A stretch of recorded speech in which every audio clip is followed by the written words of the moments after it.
Here is a story that will tax your powers of deduction. Perhaps you can assist us in solving the mystery which confronts officials of Trans-American Airlines.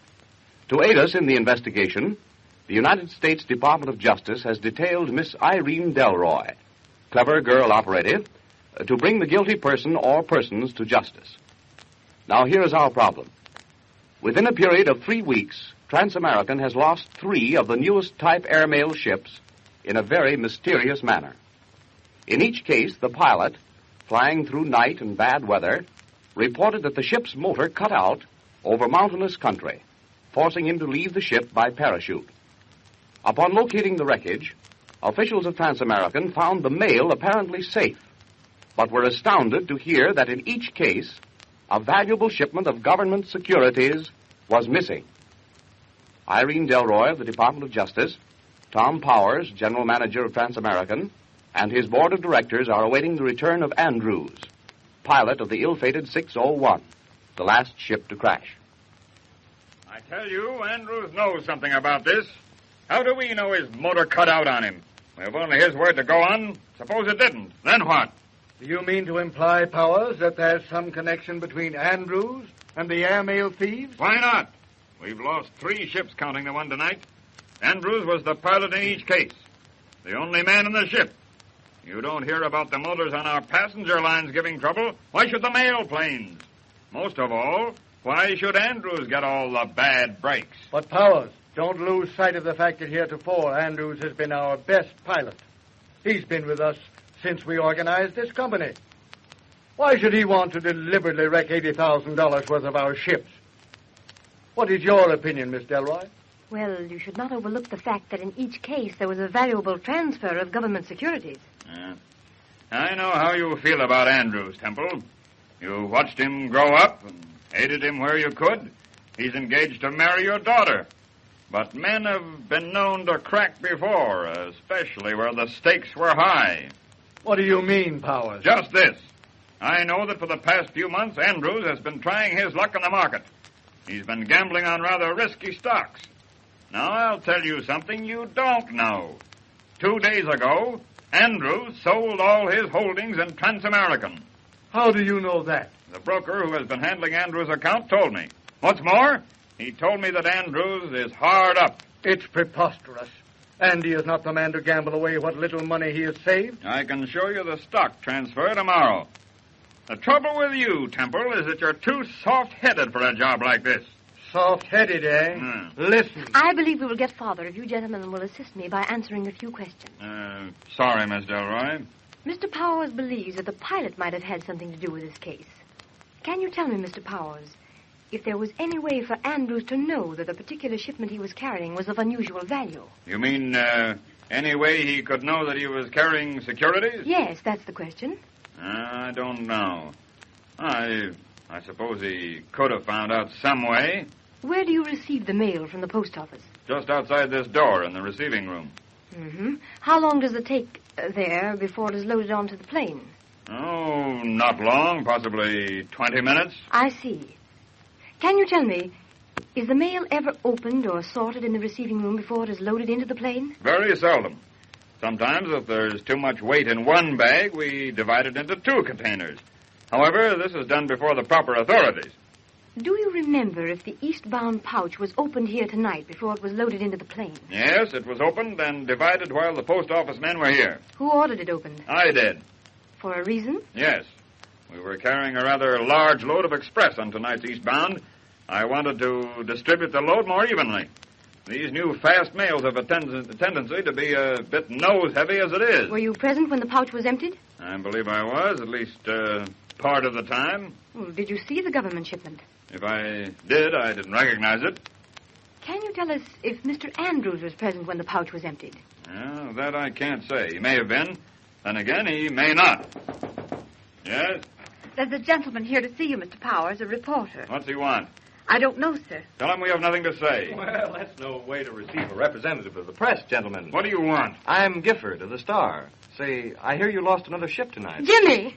Irene! I knew it. I knew it, sure as shooting. I had a hunch there was something back of these crashes, and seeing you here makes me sure of it. Jimmy, I thought you were still in New York. Hardly. I'm a roving sort of fellow. Can't stay in one place very long.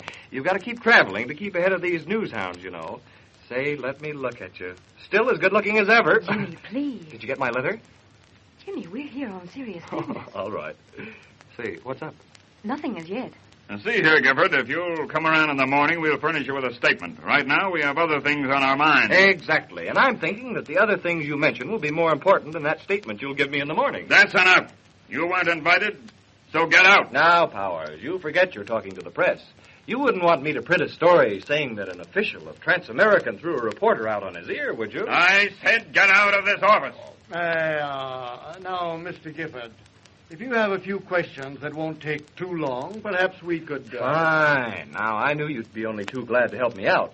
You lost another ship tonight. Now, what was the cause? The pilot reported motor trouble. Anybody hurt? No, it was a mail plane, no passengers.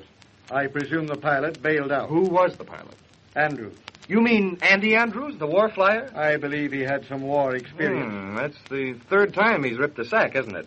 And what is your mission, Miss Delroy? That doesn't concern you, Gifford. And why not? Here I find the directors of Transamerican Airlines closeted with one of the best operators of the Department of Justice, and you say it doesn't mean anything. I can't say anything as yet, Jimmy. Well, I see. It's just another one of those things, isn't it? Mr. Andrews is back, Mr. Powers. Now we... Well, bring him in. We'll find out something about this. Oh, sit down, Andrews. You look all in. I am. Tired as a dog and soaked to the skin. Anybody got a drink? Here you are, mister. Help yourself. Oh, thanks. This is great. Oh, aren't you going to join me? No, thanks. I only carry it for emergencies. Well, your first aid kit is serving its purpose this time. Say, Well, what's the matter? oh, I'm sorry. Your face looked familiar. I was just trying to place it. My name's Gifford. I'm a reporter. Well, glad to know you, Gifford. Reporter, eh? I suppose there'll be a flock of you fellas around. And we'll have to ask you to leave, Gifford. This conference is to be private. Oh, that's distressing. I'd hoped to lend my assistance. It won't be needed. I don't see any harm in letting Mr. Gifford stay, gentlemen. I've worked on cases with him before, and I'm sure we can rely on his discretion. We're going to discuss some very private matters, Miss Delroy. I don't intend to see the press destroy confidence in our pilots or our ships. On the other hand, I believe we can persuade Mr. Gifford to build up that confidence rather than destroy it. Oh, very well. What's up? Why all the hubbub? You carried a registered package tonight, Andrews. Well, what about it? I can't fly a ship without a motor, can I? Besides, you'll find that mail when you find the ship. I dumped the tanks and cut the switch. I'm beginning to believe somebody has it in for me. Bailing out of 3 ships in a month. That's precisely why we're here. What happened? You know, that's the funny thing about it. It was practically the same as happened when I was flying 618 about a week ago. How do you mean? What Well, was that? You see, I was fighting rain and low ceiling over Twin Peaks. But aside from that, everything seemed okay. I was right on time, and the buzzer showed I was on course according to the radio beacon. Then all of a sudden, the motor cut, clean as a whistle.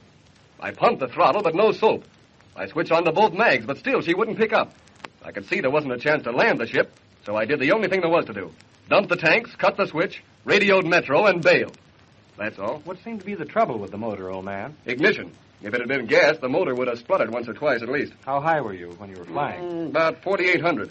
That's only 1,800 above the pass. Was your motor turning up okay when you left? Sure. 1,700 RPM on the ground. That's plenty of stock. Had you checked ignition cables? No, why should I? That's Fitzgerald's job. Say, what'd he say about it? Fitzgerald swore that the ship had been thoroughly checked before you left. Where is this Fitzgerald? I let him go. I hold him jointly responsible for tonight's crash. And the other party? Andrews. Me? See, what's the idea? Just because I don't ride a plane to the ground, you blame me. Listen, Powers. I've put every plane we've got through on schedule in all sorts of weather. I brought him in here with a motor pounding like a boiler factory. But when a motor cuts completely on me over that country, I bail out, see? And rightly, too. Rightly? Do you mean to tell me that you approve of Andrews' action? Naturally. What else would you expect a man to do? Go down with the ship? Oh, don't get soft, Temple. Tonight, Andrews, you cracked the third ship in 3 weeks in the same place. Well, what about it? Why don't you find out why the motor on those ships stopped deader than a mackerel? For the love of Mike, do you think I like to bail out in the mountains? Do you think it's fun to risk my neck coming down in a chute in that kind of country? In those 3 trips, you carried $65,000 in government securities. Oh, what if I did? What of it? Those securities weren't with the mail when it was recovered from the wreckage. Now I get what you're driving at. In other words, Mr. Powers, you're trying to infer that I took them, is that it? Oh, well, I didn't say that, Andrews, but on the other hand, we know that you've been plunging in the market. Well, what about it? Is there any law against a pilot playing the market? Everybody else does. Yeah, but you sold your holdings in Trans-American Airlines. Sure, why shouldn't I? The stock was mine. You admit you were hard up for money? Sure, I was a sucker, and they cleaned me. But I didn't have anything to do with that mail. Perhaps I'd better introduce you to Miss Delroy here. She's with the Department of Justice. It will be for her to decide. Who is it? Mr. Powers. Yeah, well, what is it? Mr. Powers, I've just found the wreckage of 601. Oh, good. Andrews dumped the tanks and cut the switch. Now we'll see if we can find any part of that mail. I don't think you will, sir. Why? Why shouldn't we find it? Because Mr. Fitzgerald found the ship, sir, and reported it was completely burned to pieces.